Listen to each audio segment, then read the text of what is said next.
Hello everybody, I wanted to jump into my agenda and show you my artwork for February. So this piece is done with watercolor, gouache, and colored pencils, and I have to say I think this is the best artwork that I've done in my entire life. I was working from a reference photo when I was doing this piece, and I was really impressed with my sketch, and this is the first time I've drawn realistically probably since I was a teenager. So when I was able to produce a sketch that captured a good likeness of the reference photo, it really did stop me there for a while. I didn't want to mess it up, so I just put it off and stopped that process of moving forward. But you know, I had to dive into it sooner or later. It was a little terrifying, that's for sure. So I started off by kind of mimicking other speed paint videos that I've seen where they use this method of making a skin tone with 3 colors. They start to map out the shadow areas in a blue color and highlight the areas in a yellow color.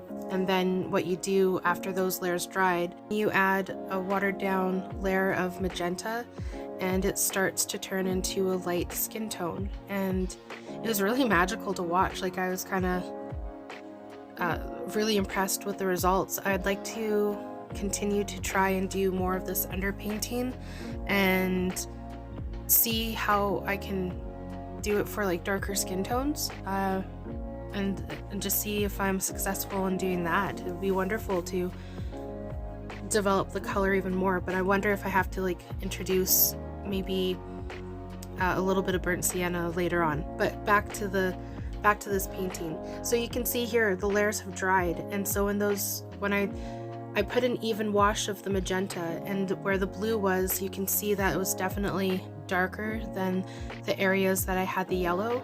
So this worked wonderfully. And what next, I kept building up those layers, but I didn't continue adding like the more yellow and more blue and then putting a magenta layer over top. I kind of started to just mix those colors on the side and then add them into the shadow area.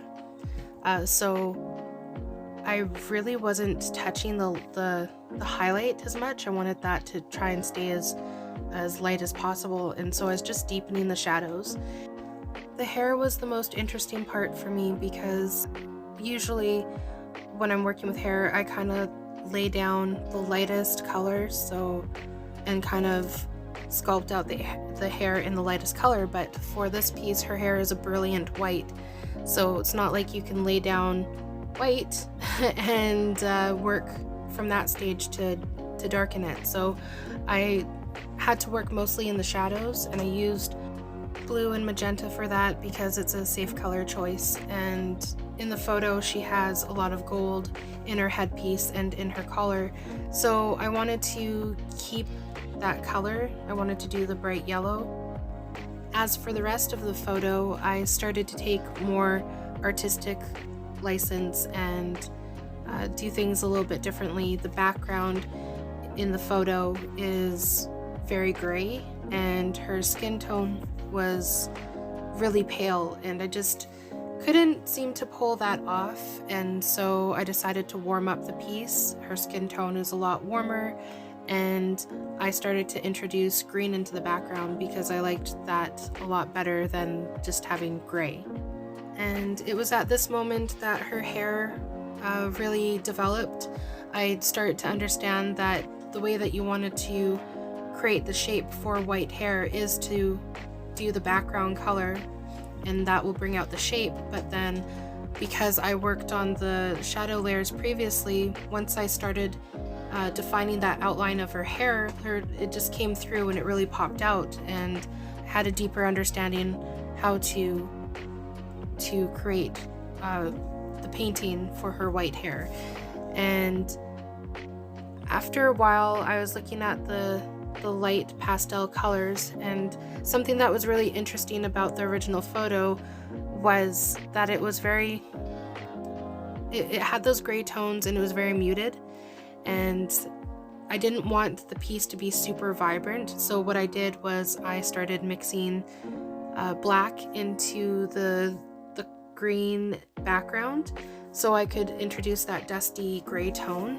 And I'm glad I did that, because by muting that down, it made the piece really interesting, and it allowed for her hair to pop out more.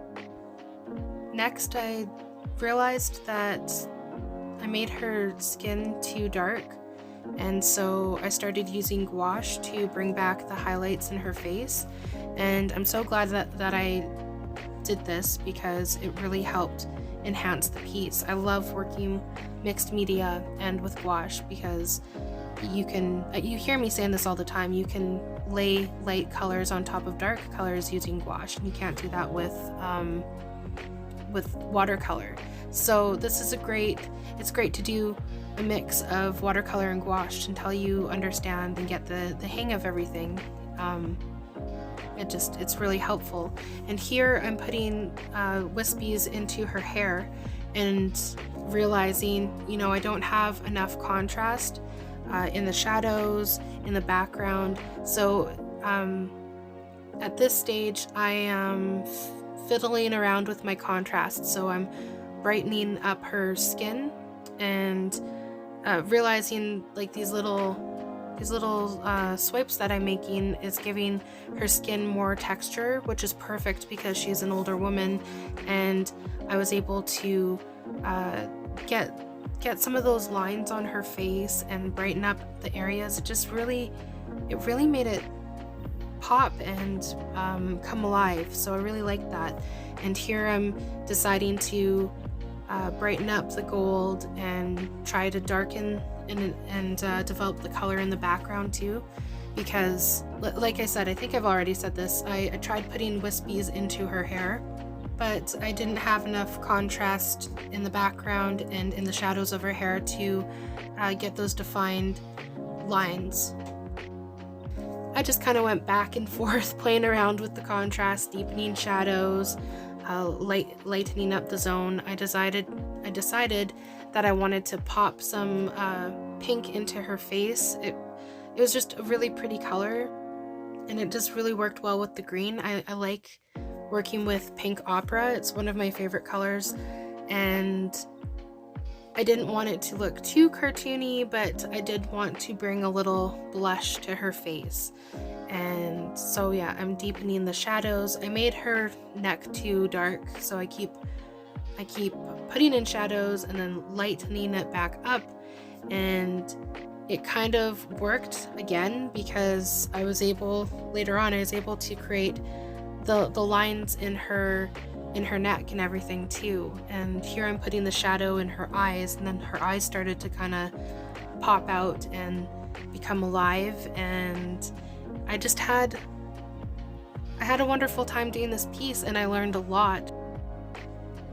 I feel like I'm going to have an easier time in my future paintings, because I'm starting to understand my step 1s and step 2s for the process, and I'll be able to plan ahead instead of what I've been doing, which is sketching and just winging it and going in blind and seeing if it works out in the end. So to have this knowledge beforehand is exciting. I can't wait to do the next painting and see if it's an easier time, if I kind of know more of what I'm doing.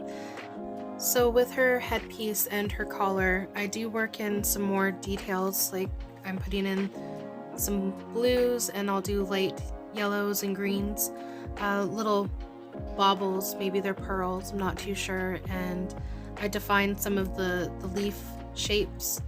And after this layer dries, I go in with white and bump up the highlights a little bit more. And I used my polychromos pencil crayon to kind of put a little shadow onto the pearls, but I didn't want to over define it, and I had a choice to darken the shadows in the collar and in the crown, but I decided not to deepen the color anymore, because I wanted everything to be muted and pastel. I am very curious to see what it would look like if I did deepen those shadows in the crown and the collar. So who knows, maybe in the future I'll attempt it, or maybe when I have Procreate, I'll be able to take a picture of this image and create those alternative looks and see what I come up with. I really wish I had an iPad. Oh, the goals and dreams of the future. So what I'm doing right now is I'm just bumping up the highlights and defining the leaves in her collar. I think I said this before, so that's what I'm doing, and I'm working on her neck as well. I want to make it a little bit brighter because it is too dark right now, so I end up doing that in a little bit here. I bump up the colors, and oh, this part, I love this. I lost some of the blush in her skin, so when I was putting more of the pink into her cheeks, I decided to blur it out and start putting in these pink orbs, and I'm not too sure what it means. Is she becoming these pink orbs? Is this supposed to represent her magic? But whatever it is, it looked really cool, and so later on I actually deepen the colors and I make bigger orbs. And I really just think that it draws you into that area of her face so that you focus more on her eyes and the pink orbs. I had a lot of fun working on this banner. It was just really easy to do, and really all I was doing was blending the two colors together, and I used gouache to help cover up some of the pencil crayon that I used to map out the words and do the outline of the banner.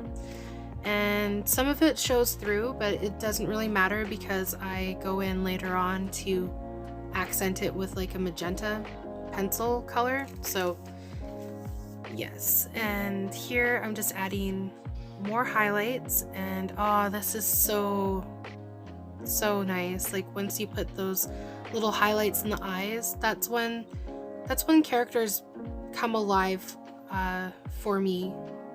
Probably for a lot of people too. It just makes them look alive.